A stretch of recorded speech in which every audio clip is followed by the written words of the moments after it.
सभी प्यारे दोस्तों को हमारा नमस्कार। साथियों, जैसे कि हमारी सीरीज चल रही है और ये सीरीज बहुत ही सुपर सीरीज है। इस सीरीज में हम लोग क्वेश्चंस लगातार कर रहे हैं और ये 2006 का पेपर आपके सामने है। इंपॉर्टेंट पेपर है, इसलिए मैं जरूर कहूंगा कि ये पेपर आप जरूर सॉल्व कर लें, क्योंकि ऐसे क्वेश्चंस आपको मिल जाएंगे कि जो आपको आने वाले परीक्षा में, जो परीक्षा होने वाली है, उस पर नजर आपकी बनी हुई है। यानी बेंजीन में ये बॉन्ड जो दे रखे हैं, इनकी अगर मैं बात करता हूं तो बेंजीन में कार्बन कार्बन बॉन्ड की बॉन्ड लेंथ ये होती है। ठीक है, आबंध में इतना है। इसमें सी एच मतलब सी एच बॉन्ड लेंथ कितनी होगी, तो आपको पता होना चाहिए कि सी एच बॉन्ड लेंथ की लंबाई इसमें थोड़ी सी मतलब ये होती है आपकी, अगर मैं आपसे कहूं तो ये single bond carbon carbon single bond की बॉन्ड लेंथ होती है। ये आपकी बेंजीन की हो ही गई, और ये आपकी डबल बॉन्ड से थोड़ी ज्यादा होती है। लेकिन करेक्ट आंसर जो है वो 1.08 एंगस्ट्रॉम आता है। यदि NaCl और शर्करा ब्लेनो की सांद्रता समान हो जाए तो जो है सांद्रता समान हो तो पराशरण का दबाव कुछ नहीं होगा। अगर NaCl और दोनों की सब कंसंट्रेशन ही समान हो जाएगी तो जो मूवमेंट होगा वो NaCl का, एक्चुअली में NaCl में I की वैल्यू ज्यादा हो जाएगी। I की वैल्यू ज्यादा हो जाएगी तो NaCl का जो परासरण दाब है, यानी कि ऑस्मोटिक प्रेशर है, वो ज्यादा हो जाएगा। तो NaCl का NaCl विलेन का शर्करा से अधिक होगा, यही वाला ऑप्शन हमारा सही, क्योंकि NaCl को जब आप तोड़ते हैं तो ये टूटता है Na पॉजिटिव आयन में और साथ में Cl नेगेटिव आयन में। तो यहाँ पर I की जो वैल्यू है ना, वो आपकी 2 आ रही, जबकि शर्करा में ग्लूको यानी कि जो चीनी है वो सिर्फ सिंगल मॉलिक्यूल C12 H22O11 ही रहती है। इसका मतलब वहां I की वैल्यू 1 ही आती है। ये बात आप ध्यान देना, डिवीजन नहीं होता है वहां पर, डिसोसिएशन नहीं होता है। कौन सा गलत है? तो पम्मा जो होता है वो प्लेक्सी ग्लास में काम आता है, ठीक है। पॉली टेट्राफ्लोरोइथाइलिन को टेफ्लॉन कहा जाता है, सही है। SBR यानी कि स्टाइरिन, SBR को नहीं, ये नेचुरल रबर नहीं है, ये सिंथेटिक रबर मानी जाती है। तो आंसर हमारा फिर यही सही होगा। क्वेश्चन बहुत अच्छे हैं, अगर आप साथ देते हैं तो हम आगे भी कंटिन्यू करेंगे। अगर आपको लगता है कि नहीं ये हमारा टाइम खराब हो रहा है तो बिल्कुल आप छोड़ दीजिए, मत करिए इन क्वेश्चंस को जी, क्योंकि जिनका समय खराब होता है तो वो समय खराब ही बना रहता है। क्योंकि लोग खराब समय वाले ही अपने समय को खराब करते हैं, अच्छे वाले कभी खराब नहीं करते हैं, ये भी जान लीजिए। तो ये रिएक्शन जो आपको दे रखी है, ये क्या बताती है, ये किस रिएक्शन के थ्रू चलती है, तो मैं आपको बताने की कोशिश करूंगा। ये आपका 1 डिग्री का एल्काइल हैलाइड है और 1 डिग्री का SN2 के अकॉर्डिंग चलती है। तो आंसर हमारा यहाँ पर ये सही हो जा रहा है, ध्यान दीजिएगा। उस मूल नाभिक X में जो क्रमशः 2 बीटा और निकालने पर ये बना देता है, तो न्यूट्रॉनों की संख्या क्या होगी? अगर 2 बीटा निकाला है तो इसका मतलब यहाँ 5 रह गया होगा, तो 5 14 रहा होगा, 14 में से 5 गया, 9 बचा, तो यानी कि न्यूट्रॉनों की संख्या आपकी 9 आ जाती है। ठीक है, बहुत ही सरल क्वेश्चन ये वाला तो था। फास्फोरिक अम्ल का तुल्यांकी भार उस समय न्यूनतम होगा जब 1 मोल रिएक्शन करेगा। अगर मान लीजिए थोड़ी देर के लिए हम लोग फास्फोरिक अम्ल का तुल्यांकी भार उस समय न्यूनतम होगा जब 1 मोल क्रिया करता है, यानी कि H3PO4 का अगर मान लीजिए, ठीक है, NaOH से हम लोग रिएक्शन करा देते हैं तो ये वाले H रिप्लेस होंगे और ये सब H रिप्लेस हो जाएंगे, 3 से रिएक्शन करेगा। तो नहीं, मतलब हम यहाँ पर ये चाह रहे हैं 5 मोल NaOH से रिएक्शन कराएं या 3 मोल NaOH से कराएं। तो फास्फोरिक अम्ल का तुल्यांकी भार, अब ये बताइए कि हम मान लेते थोड़ी देर के लिए फास्फोरिक एसिड का जो स्ट्रक्चर है वो ये होता है। यहाँ पर अगर ये एसिडिक करेक्टर हो और जब ये जुड़ेगा तो Na3PO4 बनेगा, यानी कि मैक्सिमम Na3PO4 बनेगा, मतलब यहाँ से यहाँ से यहाँ से रिप्लेस हो सकता है सोडियम। तो इसका मतलब है कि मैक्सिमम 3 मोल NaOH से रिएक्शन कर पाएगा, 5 से नहीं, क्योंकि अगर आप यहाँ पे देखोगे तो यहाँ पर और जुड़ने की संभावना अब नहीं है। 3 ही H2O निकल जाएंगे, 3 NaOH जुड़ेंगे, तो यहाँ पर आंसर आपका थर्ड वाला सही हो जाएगा। HF का द्विध्रुव दुगुण जो है, द्विध्रुव आघूर्ण इतना दे रखा है और HCl का इतना दे रखा है। तो सिंपल सी बात है कि जिसका डाइपोल मोमेंट ज्यादा होगा वो ज्यादा पोलर माना जाता है। तो HF का ये 1.9 है, तो ये इसका मतलब ज्यादा पोलर हो गया। तो HCl के मुकाबले में HF ज्यादा ध्रुवीकृत है, मतलब पोलर है, यही आंसर सही होगा। नेक्स्ट क्वेश्चन पर चले आते हैं। BO3 नेगेटिव का आयन जो होता है BO3 नेगेटिव, अगर आप BO3 नेगेटिव लें तो इसको बनाएंगे कैसे? देखो क्या होता है, जो आप ऐसे बनाएंगे, इस तरीके से बनाएंगे कि ट्रायंगुलर बन जाए, और ट्रायंगुलर के लिए आपको B यहाँ पर रखना पड़ेगा, इस तरीके से O negative O negative O negative, तो त्रिभुजाकार होगा लेकिन समतलीय हो जाता है, तो आंसर आपका फिर ये सही आएगा। ठीक है, इसके बाद चल लेते हैं नेक्स्ट क्वेश्चन पर। अगर ऐसे ही साथ दीजिए तो फिर हम सीरीज को कंटिन्यू रखें, अगर आपको लगता है कि नहीं यूज नहीं है तो मना कर दीजिए, मैं सीरीज ब्लॉक कर दूंगा, रोक दूंगा, कोई दिक्कत नहीं, क्योंकि समय आपका खराब हो रहा है तो मेरा भी खराब हो रहा है। 59, चक्रीय मेटाफॉस्फोरिक अम्ल से पीओपी बॉन्डों की संख्या। तो अब आप देखिए पीओपी तो एक ये हो गया, समझ रहे बात, एक ये हो गया, उसके बाद फिर आ जाओ यहाँ पर पीओपी, एक ये हो गया पीओपी, तो तीन ही तो आ रही है यहाँ पर, इससे ज्यादा तो आएगी नहीं। चक्रीय मतलब इस वाले में मैं पीओपी में तीन आ रही है, इससे ज्यादा नहीं आ पा रही है। पीओपी फिर पीओपी फिर पी, हाँ तीन ही आएगी, इससे ज्यादा नहीं आएगी, तो आंसर आपका जो है वो यहाँ पर ये वाला हो जाएगा, सेकंड वाला ऑप्शन हमारा सही हो जाएगा, सेकंड ऑप्शन हमारा यहाँ पर सही हो जाएगा, ध्यान दीजिएगा। इसके बाद आ जाता है ये वाला क्वेश्चन जो है I2 नेगेटिव, अगर हम लोग देखते हैं तो भाई देखो सिंपल सी बात ये है, अगर हम लोग आयोडीन में देखें तो आयोडीन में एक अनपेयर्ड इलेक्ट्रॉन प्लस लग गया है ना, तो एक इलेक्ट्रॉन ऑड हो जाएगा, और एक इलेक्ट्रॉन ऑड होने से ये पैरामैग्नेटिक हो जाएगा, मतलब अनुचुंबकीय हो जाएगा, ये बात आप ध्यान दीजिएगा। नेक्स्ट क्वेश्चन पर चले आइए। हीलियम का बॉन्ड ऑर्डर वैसे तो 0 आता है, लेकिन यहाँ पर 0 नहीं आएगा, यहाँ आधा आ जाएगा, क्योंकि bond order is equal to हो जाता है हाफ। Nb का इलेक्ट्रॉन का नंबर यहाँ पर 2 है, और यहाँ पर आपका मतलब दो दूनी चार, चार में से दो यहाँ हो गया, एक यहाँ हो गया, तो अब 1/2 बचा, तो सिंपल सा आंसर हमारा 1/2 हो जाता है। बहुत ही इंपॉर्टेंट क्वेश्चन है। लॉरेंज की विवेचना जो है ये वैन डर वाल्स से जुड़ी हुई है, लेकिन लॉरेंज बल जो है वो मेटेलिक जो मेटल्स होते हैं उनमें जो आपका फ्री इलेक्ट्रॉन्स और कर्नल्स होते हैं उनके बीच में लगता है, तो यहाँ पर मैं बताऊंगा कि मेटेलिक के बीच में काम करेगा, यानी कि थर्ड वाले पर हम लोग टिक करेंगे। इसके बाद आ जाता है लाशातेडियम का, तो हमेशा जो रिएक्शन रिवर्सिबल होती है उन पर काम करता है, तो फर्स्ट वाला हमारा आंसर यहाँ पर बिल्कुल राइट आंसर होगा। इसके बाद चल देते हैं नेक्स्ट क्वेश्चन पर। बसा की असंततता मतलब उसके आयोडीन संख्या, आयोडीन नंबर से पता लगती है, मैंने कई बार आपको ये बात पढ़ाई भी है, अगर आपको जानकारी में है तो। नेक्स्ट क्वेश्चन पर चलिए, नेक्स्ट क्वेश्चन भी अच्छे क्वेश्चन है, कर लीजिए फटाफट, अच्छे क्वेश्चन का सीरीज आपको मिला हुआ है।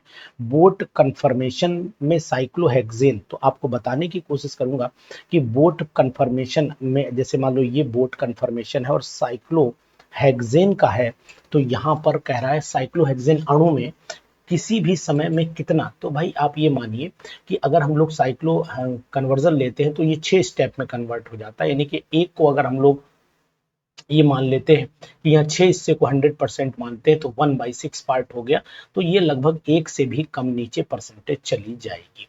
तो ये इसका कारण है कि ये जो है रिपेल हो जाती है, और जबकि ये वाली फॉर्म जो होती है, चेयर वाली फॉर्म जो होती है, ये स्टेबल मानी जाती है।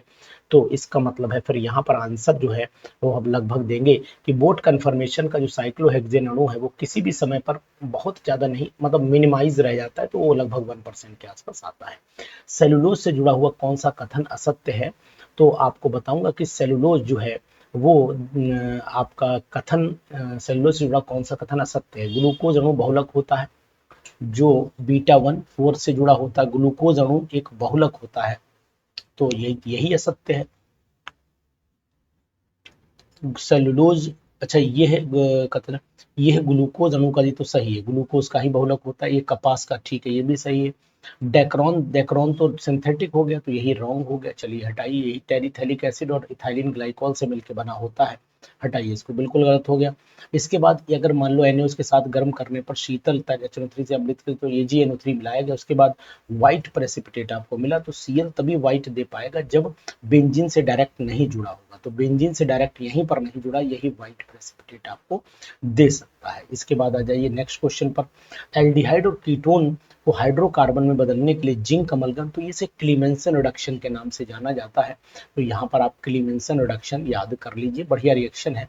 अल्कोहल का निर्जलीकरण नहीं किया जा सकता है, निम्न में से किस एल्कोहल का, तो कार्बिनॉल आप जानते हैं, कार्बिनॉल का देखो इन सब का निर्जलीकरण हो जाएगा, लेकिन कार्बिनॉल का निर्जलीकरण नहीं होगा, हाइड्रोजन ही नहीं, तो निर्जलीकरण डबल बॉन्ड सैचुरेशन है, कैसे हो पाएगा। ठीक है, उसके बाद चले आइए, साइक्लोहेक्सेन वाली कंडीशन होती है, किसी भी उत्क्रमणीय प्रक्रम में एंट्रोपी परिवर्तन क्या होता है, तो जब रिवर्सिबल है तो जितना फॉरवर्ड उतना बैकवर्ड चलेगा, तो इसका मतलब है सदैव आपको जो है किसी भी अभिक्रिया में एंट्रोपी की वैल्यू ओवरऑल फाइनल क्या हो जाएगी, जीरो हो जाएगी, शून्य हो जाएगी।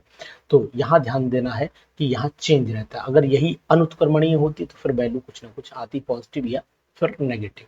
चलिए इसके बाद चल लेते भाई, नेगेटिव पॉजिटिव बढ़ती अगर घटती भी बढ़ती, दोनों का ऑप्शन हो सकते थे। यहाँ पर चले आते हैं, एक वायुमंडलीय दाब पर 25 डिग्री सेल्सियस ताप लिया, ये कंपाउंड निर्माण सबकी वैल्यू दे रखी, CO2 को कंबस्ट कर दो, तो CO2 के कंबस्शन की रिएक्शन ये बन जाती है, इसकी डेल्टा H की वैल्यू आपकी क्वेश्चन मार्क में चली जाती है। अब आपको करना क्या, कुछ नहीं करना है भाई, इसमें से इन दोनों वैल्यूज में से ये दोनों वैल्यू घटा दो, ऑक्सीजन की वैल्यू नहीं ली जाती है, 100% यूज नहीं की जाती, तो यहाँ पर शून्य मानी जाती है। तो प्रोडक्ट की एंथैल्पी में से रिएक्टेंट की एंथैल्पी घटा दीजिए, तो आपका आंसर यहाँ पर माइनस का 14-12 किलो जूल आ रहा है, तो आप इसे 14-12 किलो जूल का आंसर इसमें से टेक कर लीजिए, माइनस में आ रहा है, तो ये वाला आंसर आपका बेस्ट हो जाएगा, है ना, बेहतरीन क्वेश्चन। उसके बाद आइए नेक्स्ट, एक अभिक्रिया का साम्य स्थिरांक 100 है, इसका तो delta G is equal to delta G not is equal to minus R T L N के हो गया, तो माइनस का आर दिया है, टी दिया है, और नेचुरल लॉग की वैल्यू आप जानते हैं 2.303 लॉग होती है, और यहाँ पर इसकी वैल्यू आप रख दीजिए, और के की वैल्यू आपकी क्या दे रखी, 100 देखिए, लॉग 100 की वैल्यू 2 हो जाती है, मल्टीप्लाई कर दीजिए, आंसर आपका यहाँ पर आ जाएगा। तो बेहतरीन क्वेश्चन ये भी है, ऐसे क्वेश्चन आप जरूर कर डालिए, और मैं तो कहता हूं कि छोड़िए बिल्कुल नहीं भाई, क्योंकि बहुत इंपॉर्टेंट है। निम्न में से किस परमाणु का, तो आपको पता होना चाहिए कि जो पोलराइजेशन है, निम्न में से किस परमाणु का पोलराइजेशन अधिक होगा, तो आपको यहाँ याद रखना पड़ेगा, पोलर यहाँ पर आप ये डाइपोल मोमेंट की बात नहीं कर रहा है, ये जितना साइज बड़ा होगा, आई का फजान रूल कहता है, उतना ही पोलराइजिंग पावर ज्यादा होती है, मतलब पोलराइज ज्यादा हो जाता है, ऐसे बोले हम। 19वें इलेक्ट्रॉन के लिए जब आप निकालेंगे, तो 1s2 2s2 2p6 3s2 3p6 18 हो गया, 4s1, तो 4s1 होता है, और आगे आप 3d5 कर लीजिए, तो 19वां इलेक्ट्रॉन जो भरा गया है वो यहाँ पर भरा गया है। तो ये आपको 24वें इलेक्ट्रॉन का, अच्छा 24वां काट के सही किया गया, 24वें इलेक्ट्रॉन पर तो फिर आपका यहाँ ये आ जाएगा, 3 आ जाएगा, यहाँ 2 आ जाएगा, ठीक है, फिर तो आपका फोर्थ ऑप्शन ही बनता है, क्योंकि 19वां होता तो ऑप्शन मैच भी नहीं कर रहा है, बिल्कुल सही किया गया है, क्वेश्चन को करेक्शन किया गया है क्वेश्चन में, ये बात भी आप ध्यान दीजिएगा। बहुत ही बेहतरीन सीरीज चल रही है साथियों, और अगर आप इस सीरीज से वाकई में सहमत हैं तो हमें कमेंट बॉक्स में कमेंट जरूर लिखिएगा। Very very important for examination, exam के लिए बहुत ही इंपॉर्टेंट है, और आप इस सीरीज को जरूर यूज करिएगा, बहुत ही important, very very important series in the final examination. PGT के एग्जाम में ये आएगी, ये सीरीज पीजीटी एग्जामिनेशन में आएगी, निश्चित तौर पर आएगी, ध्यान दीजिएगा। उसके बाद आ जाता है 75th क्वेश्चन पर चले आइए, बेरिलियम एंड एल्युमिनियम के विकर्णीय संबंध हेतु निम्नलिखित में से कौन सा कारक उत्तरदायी है, तो यहाँ पर बेरिलियम और एल्युमिनियम के विकर्ण, बेरिलियम और एल्युमिनियम के विकर्णीय संबंध हेतु निम्नलिखित में से कौन सा कारक उत्तरदायी है, तो यहाँ पर बराबर आयनिक विभव दिया हुआ है, तो समान परमाणुीय त्रिज्या, बराबर आयनिक विभव, आवेश एवं त्रिज्या के बीच बराबर का अनुपात, बराबर विद्युत ऋणात्मकता। तो यहाँ आपको ध्यान देना पड़ेगा कि बराबर आयनिक विभव यहाँ पर आंसर सही होगा, क्योंकि अगर हम लोग देखते हैं तो यहाँ लिथियम हो जाता है, लिथियम यहाँ बेरिलियम हो गया, लिथियम यहाँ बेरिलियम, ये बात आपको ध्यान देनी पड़ेगी, और ये आपका हो गया मैग्नीशियम, और यहाँ पर हो जाएगा आपका, सॉरी यहाँ पर लिथियम सोडियम लाइन्स रखिए तो ज्यादा बेटर रहेगा, यहाँ लिथियम ले लीजिए, यहाँ सोडियम ले लीजिए, यहाँ बेरिलियम ले लीजिए, यहाँ मैग्नीशियम ले लीजिए, तो ऊपर से नीचे बेरिलियम एवं एल्युमिनियम के विकर्णीय संबंध हेतु निम्न में से कौन सा कारक उत्तरदायी है, तो यहाँ लिथियम और बेरिलियम, बेरिलियम से यहाँ आएगा एल्युमिनियम, ठीक है, तो इसका मतलब इनका आयनाइजेशन पोटेंशियल लगभग इधर से इधर आयनाइजेशन पोटेंशियल बढ़ेगा, और ऊपर से नीचे घटेगा, और यहाँ से भी, ठीक है, तो यहाँ पर इसका मतलब सेकंड वाला ऑप्शन हमारा सही हो जाता है। बहुत ही इंपॉर्टेंट क्वेश्चन हो जा रहा है यहाँ पर, very very important. Carbon monoxide carbonate ion CO2 में CO आबंध दैर्ध्य। तो ये भाई आपको पता करना है कि इसमें जो आपका बॉन्ड ऑर्डर की बात हो रही है, बॉन्ड ऑर्डर, तो बॉन्ड ऑर्डर में आपको सिंपल सी बात बताने की कोशिश करूंगा। CO का बॉन्ड ऑर्डर 3 होता है, CO का बॉन्ड ऑर्डर जो होता है 3 होता है, 3 बॉन्ड होते हैं। और CO2 में 2 बॉन्ड होते हैं। भाई ऐसे कर लो, इसे लगभग 3 ही माना जाता है क्योंकि ये ऐसे बनता है। और CO2 में आप ये मान के चलिए कि इसके बीच में 2 ही बॉन्ड ऑर्डर आएगा, 2 आता है। और CO3 के बीच में जो बॉन्ड ऑर्डर की दूरी वो लगभग सिंगल बॉन्ड के बराबर मानी जाती है, मतलब इससे थोड़ी सी कम रहेगी।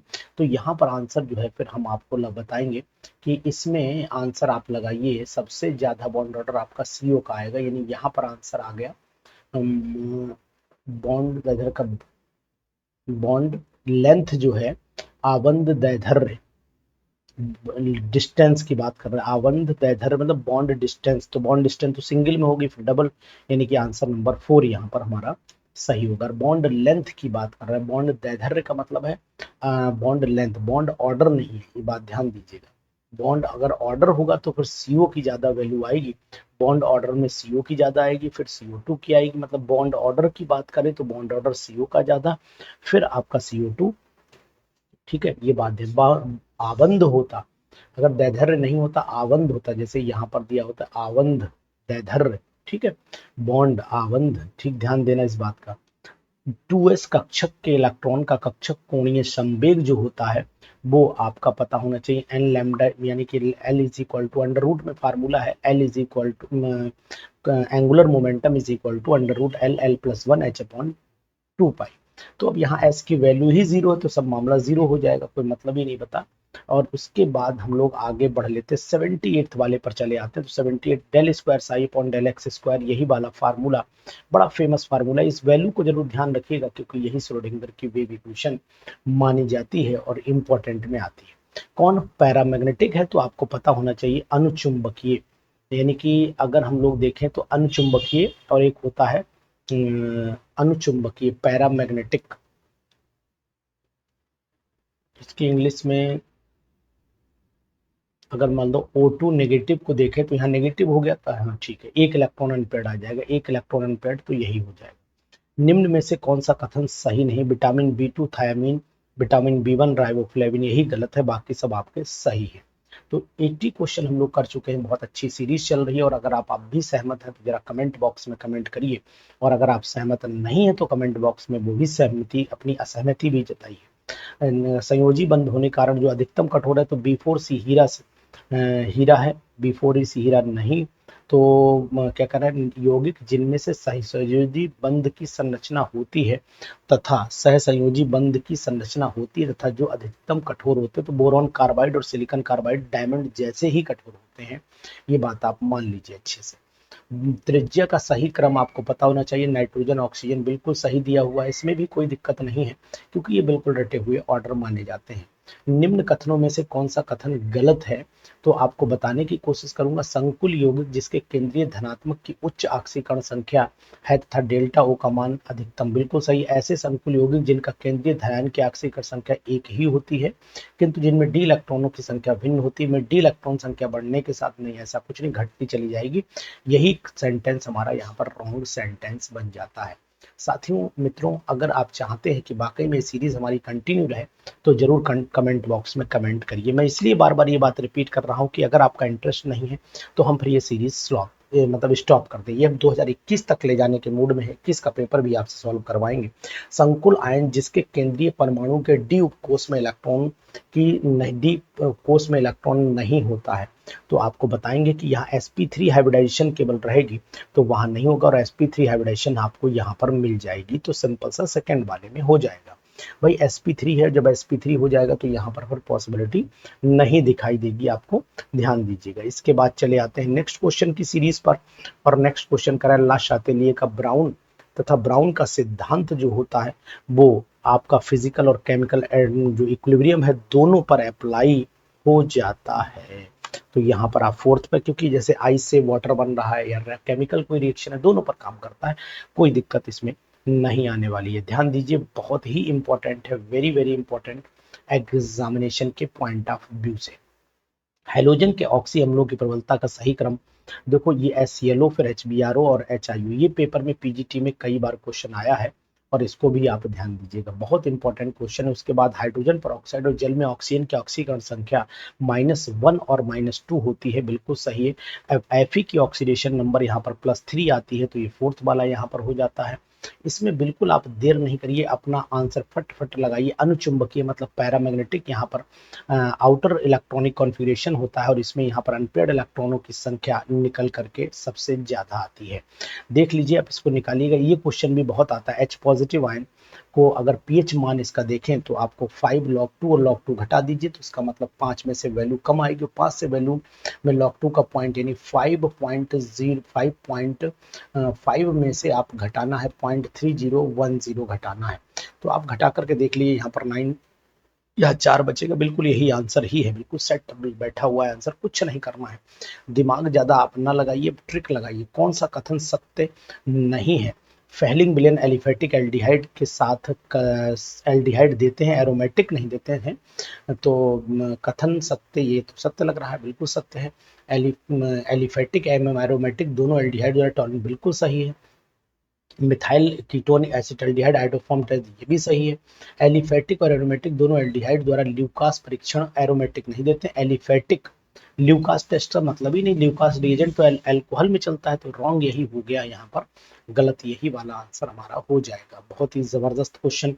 नेफ्थलीन का अगर ऑक्सीडेशन कराते हैं तो आपने पता होना चाहिए, नेफ्थलीन हमारा ये कंपाउंड है, ये रिएक्शन बहुत बार आई है एग्जामिनेशन में, और इसका अगर ऑक्सीडेशन करेंगे तो आपका कंपाउंड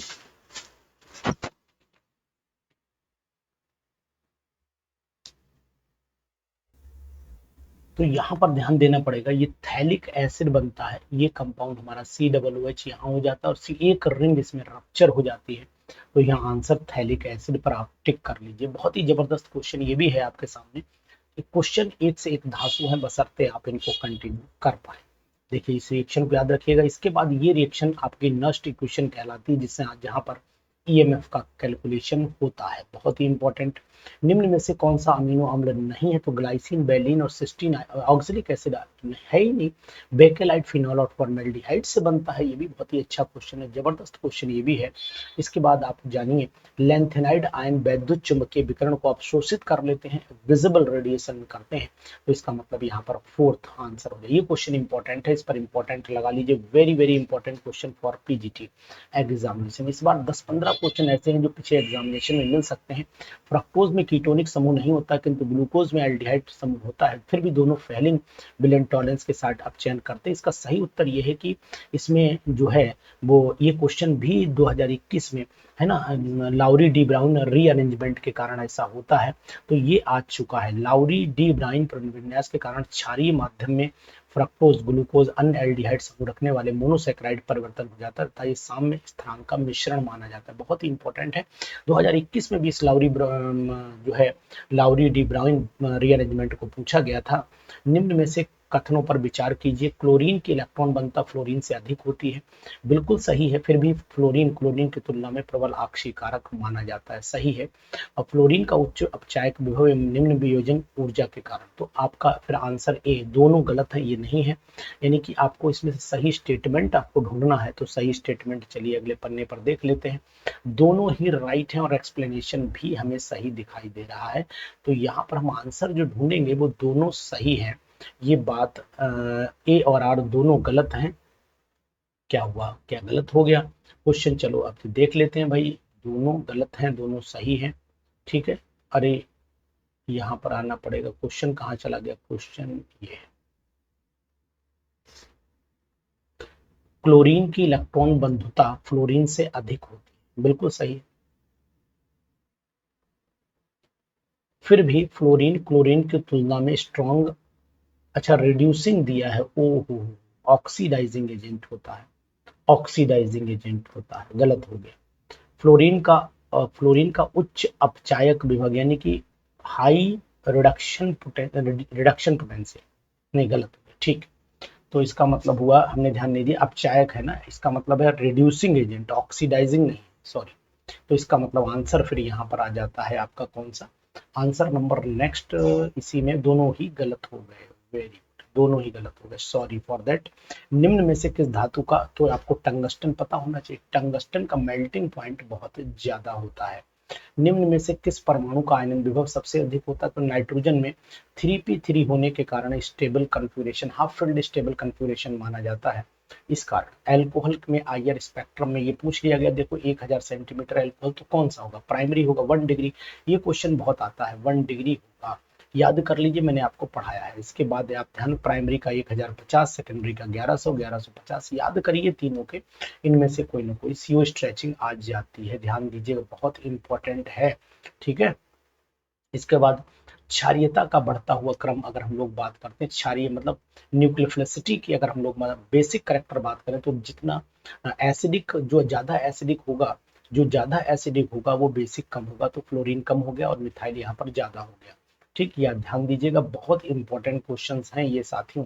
और H2O2 की एक बोतल पर 25 वॉल्यूम लिखा हुआ, तो इसका मतलब ये याद कर लीजिए, 10 वाला याद कर लीजिए, 10 वॉल्यूम याद कर लीजिए, 15 वॉल्यूम याद कर लीजिए, 30 वॉल्यूम और 25 वॉल्यूम सब याद कर लीजिए, ये रट डालिए, ठीक है। तो इसमें कुछ करना नहीं है। वैसे अगर हम देखते हैं तो इसका H2O2 के रिएक्शन में देखो तो 2H2O2 को हम लोग जब तोड़ते हैं तो 2H2O और O2 बनता है, तो ये आपका कितना हो गया, 16 दूनी 32 और 2 34 दूनी 68 हो गया, 34 दूनी 68, ये ध्यान दीजिएगा, ठीक है। तो H2O2 की एक बोतल पर लिखा है तो 60 यहाँ पर प्रतिशत में, मिलीलीटर में 17/56 आपने दे दिया है, तो 17/56 इंटू आयतन, ठीक है। तो 17/56 क्यों लिया गया, आप यहाँ ध्यान देना पड़ेगा कि ऑक्सीजन जो होती है, यहाँ पर ऑक्सीजन बन रही, तो ऑक्सीजन कितनी बन रही है, यहाँ पर 22.4 लीटर बन रही, तो इसका मतलब ये हुआ कि हम लोग जब इसको निकालेंगे तो H2O2 की बोतल पर इसकी सांद्रता 25 वॉल्यूम लिखी हुई है, तो H2O2 की सांद्रता निकालनी है, ठीक है। तो यहाँ पर आप 22.4 लीटर में तो निकाल दीजिए, और 22.4 लीटर का मतलब ये हो गया कि आप आयतन 22.4 लीटर से मल्टीप्लाई कर दीजिए, और मल्टीप्लाई करने के बाद आंसर निकाल लीजिए। तो इसको आप कैलकुलेट करके हमें भेजिएगा, कैलकुलेशन जो है सॉल्व सॉर्ट आउट कर लीजिएगा, सॉर्ट आउट करने के बाद भी इस मेथड से मत लगाइएगा जिस मेथड से इन्होंने लगाया हुआ, इस मेथड को आप राइट नहीं, इस इक्वेशन से लगा करके देखिएगा, आंसर आपका यही करेक्ट आ जाएगा जो भी होगा। इसमें 8 होती है संख्या, CS क्रिस्टल में संख्या 8 होती है, निश्चित है, कोई मतलब प्रॉब्लम नहीं है, तो इस तरीके से निकाल लेना आप। इसके बाद आ जाइए नेक्स्ट क्वेश्चन पर। नेक्स्ट क्वेश्चन आपका क्या कह रहा है, ये सब इंपॉर्टेंट सीरीज के क्वेश्चंस हैं। निम्न में से कौन सा इलेक्ट्रोफिलिक प्रतिस्थापन, तो ऐसा वो इलेक्ट्रोफिलिक सब्स्टिट्यूशन कौन देगा, टॉन ये दे सकता है या ये दे सकता है, अब यहाँ पर इलेक्ट्रॉन पेयर ज्यादा है, जल्दी भेजेगा, तो बिल्कुल यही आंसर हम लोग लगाएंगे, टिक करेंगे, ठीक है। OH जल्दी ज्यादा सपोर्ट कर देता है। उसके बाद आयोडोबेंजीन बनाया जा सकता है, तो आयोडोबेंजीन बनाने के लिए आपको रिएक्शन करानी पड़ेगी बेंजीन डाइजोनियम क्लोराइड के KI से, बेहतरीन रिएक्शन है। अब आपने देखा होगा ये हमने कंपाउंड दिया बेंजीन डाइजोनियम क्लोराइड, ये दिया कंपाउंड बेंजीन डाइजोनियम क्लोराइड, इसकी रिएक्शन जो है KI से जब कराते हैं, पढ़िएगा जब आपने सैंडमेयर जहाँ पर पढ़ी है, तो यहाँ KCl और I ये जुड़ जाता है, बिल्कुल वही रिएक्शन है, बहुत ही इंपॉर्टेंट रिएक्शन के रूप में ये आपके सामने आ रही है। 107वां क्वेश्चन देखते हैं, तो यहाँ पर सब वही इथाइल दे रखे, तो इथाइल में आपको सबसे ज्यादा, तो ये बताऊं 2 डिग्री का इथाइल 3 से ज्यादा होता है, तो 2 3 से ज्यादा होगा, 3 1 से ज्यादा, उसके बाद आपका एनिलीन सबसे लास्ट में आ जाएगा, और अमोनिया एनिलीन से जो है वो ज्यादा माना जाता है, तो फर्स्ट वाला ऑप्शन हमारा सही होता है। इसे भी हमने कई बार आपको डिस्कशन आपके साथ में किया। 108वां क्वेश्चन ये आपने पूछा गया है कि आणविक विभाजन फलन Q के लिए व्यंजक, तो ये आपको याद करना पड़ेगा, व्यंजक Q is equal to sigma GI experimental EI/RT है, ये भी कभी कभी लिखा रहता है, तो फोर्थ वाला ऑप्शन आप यहाँ पर सही कर लीजिए। इंपॉर्टेंट सीरीज चल रही साथियों, एक बार तो कमेंट आपका बनता ही है। सांद्र HNO3 और H2SO4 से पायरिडीन में इलेक्ट्रॉन स्नेही प्रतिस्थापन अब मुख्यतः पोजीशन 3 पर चली जाती है यहाँ पर, तो ये गलत हो गया, पोजीशन 3 में पोजीशन 4 विस्थापन की अपेक्षा पोजीशन नहीं, ये इसका उल्टा हो गया, तो यहाँ पर आंसर नंबर हम सेकंड पर जाएंगे, दोनों ही स्टेटमेंट इसके गलत जा रहे हैं, ध्यान दीजिएगा, इंपॉर्टेंट क्वेश्चन था, इसीलिए मैंने अब यहाँ 115वां क्वेश्चन है। चलिए थोड़े बचे हैं, 10 क्वेश्चन और बचे हैं, उनको भी डिस्कशन कर लेते हैं, हम फटाफट डिस्कशन कर लेते हैं। ध्यान दीजिए, सल्फोनिल क्लोराइड के NH2 भाग में, तो ये आप जानिए कि इसके अंदर जो ये हमारे पेट खराब हो जाए, यानी यानी कि ये सल्फोनामाइड ड्रग्स कहलाती हैं और इनमें एंटीबैक्टीरियल प्रॉपर्टी होती है। Aromatic compound cyclobutane, butadiene, pyrrole जो होता है, इसमें पायरोल में एक जो है यहाँ पर लोन पेयर भी गिनते हैं, तो ये 4n+2 पाई इलेक्ट्रॉन रूल का फॉलो करता है, मतलब हकल्स रूल को फॉलो करता है, इसलिए ऐसा होता है। इसमें आईपीएसी नाम की बात करें तो हेक्सा अमीन प्लेटिनम फोर्थ क्लोराइड में आएगा, प्लेटिनम फोर्थ क्लोराइड आएगा, तो यहाँ पर आंसर नंबर 1 हो जाता है। जबरदस्त क्वेश्चन है, इंपॉर्टेंट क्वेश्चन है। जब मर्क्यूरिक आयोडाइड को पोटेशियम आयोडाइड के जलीय विलयन में मिलाया जाता है तो आपको पता होना चाहिए कि आई का नंबर बढ़ जाएगा, तो ये हो गया आपका मर्क्यूरिक आयोडाइड, और इसमें पोटेशियम आयोडाइड के आई के साथ में तो K2HgI4 एक कॉम्प्लेक्स बन जाएगा, और कॉम्प्लेक्स बन जाएगा मतलब आई की वैल्यू आपकी क्या हो गई, यहाँ पर आई की वैल्यू जो है वो डिक्रीज कर गई, आई की वैल्यू K2HgI4, तो 2 आई की वैल्यू हो गई 2 1 3 हो गई, आई की वैल्यू यहाँ पर 3 हो गई। तो यहाँ पर आप जानिए कि कुल आयनों की संख्या में कमी आ जा रही है, और यहाँ पर आई कितनी थी, एक ये था, 2 1 3, दो ये थी, 3 थी, तो आई कुल आयनों की संख्या में कमी के कारण हिमांक जो है वो बढ़ जाता है। तो ध्यान दीजिए, हिमांक आपका बढ़ जाएगा, तो आई की संख्या में कमी, तो हिमांक का तो घट जाना, हिमांक फ्रीजिंग पॉइंट बढ़ेगा। हाँ ठीक, अगर देखो सिंपल आप ऐसे समझिए, जब ये रिएक्शन करा तो यहाँ पर ये आया है ना मर्क्यूरिक आयोडाइड में, तो यहाँ पर एक ये है और 2 ये हैं, तो टोटल 3 हो गया, और जब इसे मिलाया तो यहाँ पर भी K2HgI4, तो K2HgI4 में 2K बन गया, और HgI4 तो तब भी 3 है, तो हिमांक में कोई परिवर्तन नहीं होगा यार। थर्ड वाले पर चले आइए, क्वेश्चन नंबर 3 पर हम लोग आते। हिमांक में कोई परिवर्तन नहीं होगा क्योंकि आई की वैल्यू तो कांस्टेंट है ना, आई की वैल्यू कांस्टेंट, अगर ये कॉम्प्लेक्स बन रहा है तब भी 2 आयन बन रहा है, यहाँ पर भी टोटल 3 आयन है, वहां पर भी 3 है। थर्ड वाला यहाँ पर आंसर आएगा, कौन सा आएगा, थर्ड वाला आंसर यहाँ पर आएगा। आंसर को सही कर लीजिए, इंपॉर्टेंट क्वेश्चन है।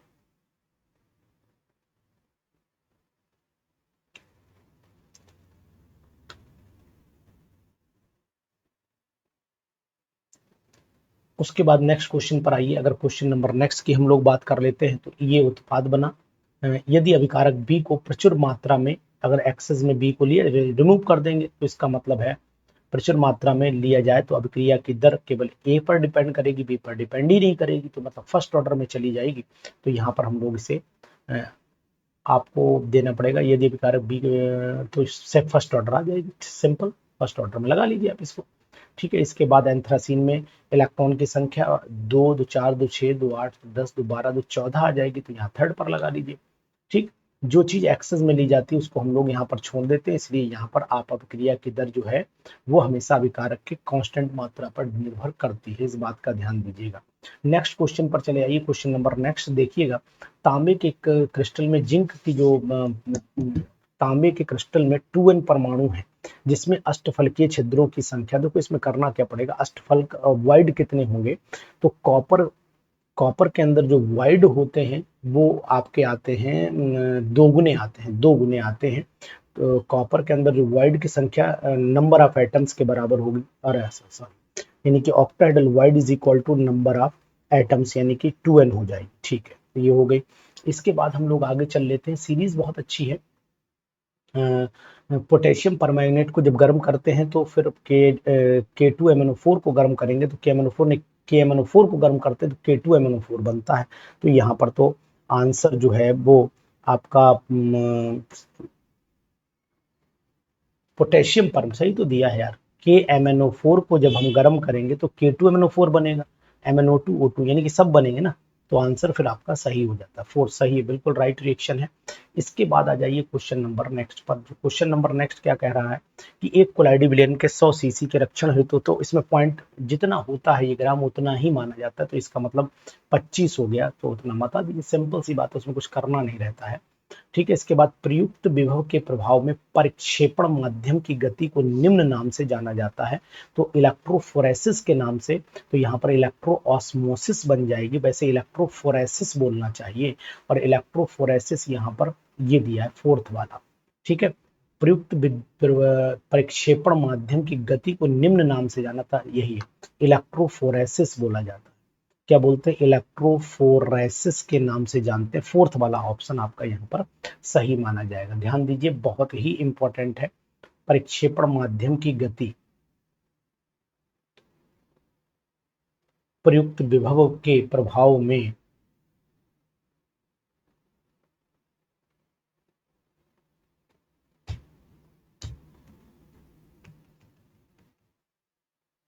नहीं, तब तो परिक्षेपण माध्यम यहाँ पर अगर हम लोग इलेक्ट्रोफोरेसिस करें तो movement of the oppositely charge ions हो जाएगा। नहीं, ये नहीं आएगा।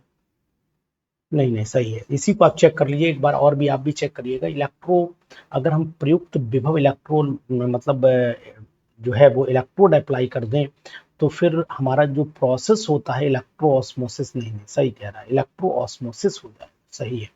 तो ध्यान दीजिए यहाँ पर थोड़ा सा सही है, थोड़ा कंफ्यूजन हुआ, यही सही आएगा आंसर। ठीक है, इलेक्ट्रो ऑस्मोसिस कहलाता है। इसके बाद आ जाइए, निम्न कथनों पर विचार कीजिए। कह रहा है कि आपतित किरण की अपेक्षा निम्नतर आवृत्ति पर प्रदीप्त होती है। तो आपतित किरण की अपेक्षा निम्नतर आवृत्ति पर प्रदीप्त होती है, सही है। प्रदीप्त के पहले अकांपनिक ऊर्जा आसपास में हटा दी जाती है, हटा दी जाती, बिल्कुल सही है। तो यानी कि दोनों ही स्टेटमेंट हमारे यहाँ पर सही है। तो ये हमने एक्सप्लेनेशन नहीं दिया है इसमें, खैर कोई बात, जब दिया ही नहीं तो बात ही नहीं करनी है उसकी। क्वेश्चन नंबर 25 से उल्टे कर लेते हैं। निम्न में से सभी कथन चुनिए, सही कथन चुनिए। पीवीसी एक योगशील है, पीवीसी जो टेट्राफ्लोरोइथाइलिन, नहीं ये गलत, यहीं पर गलत हो गया। नाइलॉन पॉलीएमाइड एथाइलिन ग्लाइकोल और डाइमिथाइल केबल, ये आपका गलत हो गया। टेट्रा डाइमिथाइल हेक्सामिथाइलिन डाइमीन से बनता है। मैलेकाइट ग्रीन एक ट्राई फिनाइल मीथेन है, डाई है, सही, यही स्टेटमेंट हमारा राइट है, यानी थर्ड वाला हमारा सही स्टेटमेंट हो जा रहा है। इसके बाद आ जाते हैं क्वेश्चन नंबर नेक्स्ट पर। एक नया कार्बन बंध बनना जो है वो रीमर-टीमन रिएक्शन में बनता है, कारण एक वहां CHO बन जाता है ना, साइड में आपने नोटिस किया होगा कि CHO आता है, तो इस कारण वहां नया कार्बन का बॉन्ड बन जाता है। इसके बाद इसमें एफिसिन अयुग्मित इलेक्ट्रॉनों की संख्या इसमें शून्य आती है, 0 आती है, क्योंकि सभी इलेक्ट्रॉन यहाँ पेयर्ड हो जाते हैं T2G लेवल के अंदर। इस बात का ध्यान दीजिएगा। निम्न में से कौन सा यौगिक माइक्रो NaNH4 HPO4.4 H2O को माइक्रोकॉस्मिक सॉल्ट के नाम से जानते हैं? 6th पीरियड में भरे जाने वाले ऑर्बिटल लास्ट में आपका जो है 6F4F आएगा। 6 पीरियड का मतलब है 4F लास्ट में आएगा, तो ये हो गया। तो साथियों मैंने ये क्वेश्चन आपके साथ में डिस्कशन किए हैं और ये 2006 में आए हुए क्वेश्चन से अच्छे क्वेश्चंस थे, मैंने आपके साथ डिस्कशन किए। अगर आपको ये क्वेश्चन अच्छे लगे हों और अगर आपको इसमें कोई इंटरेस्ट आ रहा हो तो प्लीज़ कमेंट बॉक्स में कमेंट जरूर करिएगा। हम इस सीरीज को कंटिन्यू रखना चाहते हैं क्योंकि हम चाहते हैं कि आप एक एक क्वेश्चन से वाकिफ हो जाएं और आपका पेपर 2022 का पेंडिंग चल रहा है ये कंप्लीट हो जाए और आप इसमें सफलता प्राप्त कर लें, क्योंकि हम आपको वो क्वेश्चंस करा रहे हैं जो वास्तव में PGT लेवल पर आते हैं। तो इन क्वेश्चंस की सीरीज को कंटिन्यू रखने के लिए एक बार कमेंट बॉक्स में कमेंट आप जरूर करिएगा, और अगर आपको कंटिन्यू नहीं करना है तब कहिएगा सर प्लीज इसको कंटिन्यू मत करिए। Thank you.